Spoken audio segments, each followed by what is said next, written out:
A judge sentenced a former D.C. elected leader to 4 years in prison for a deadly crash. Deon Lesesne pleaded guilty to manslaughter for driving under the influence, causing a crash that killed a 20-year-old woman in Alexandria. And now he's learned his fate. Our Matthew Torres was inside the Fairfax County courtroom for that sentencing today. Yeah, he joins us now live. And Matthew, we know it was certainly an emotional day in court, right?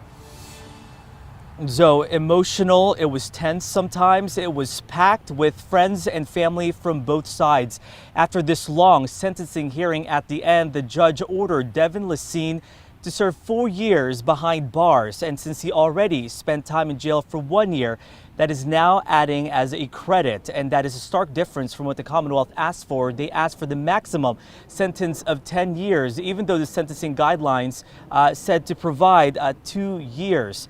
No doubt, as we have known now for the past year, we've been covering the story since the very beginning, back in March 2022, when Deon Lesesne, a former ANC chairperson and a former liaison to the mayor's office, was driving while intoxicated when he veered into the shoulder on 495 in Fairfax County and slammed into the vehicle of 20-year-old Catherine Reyes. She was stranded on the side of the interstate because of a flat tire. She had her flares out, she had the hazard lights on whenever she was struck, and this impact was so strong it caught fire. And we learned today that his blood alcohol content level that night was 0.196. He was driving up to 99 miles per hour.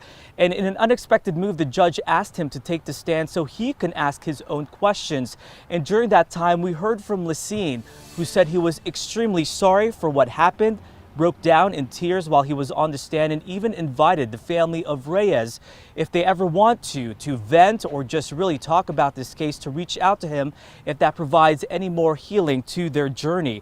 We also heard from his wife, his mother, and a former colleague describing how he was such an integral part of Ward 8 in Southeast, that he was so devoted to his community that even his own relationship took a back burner.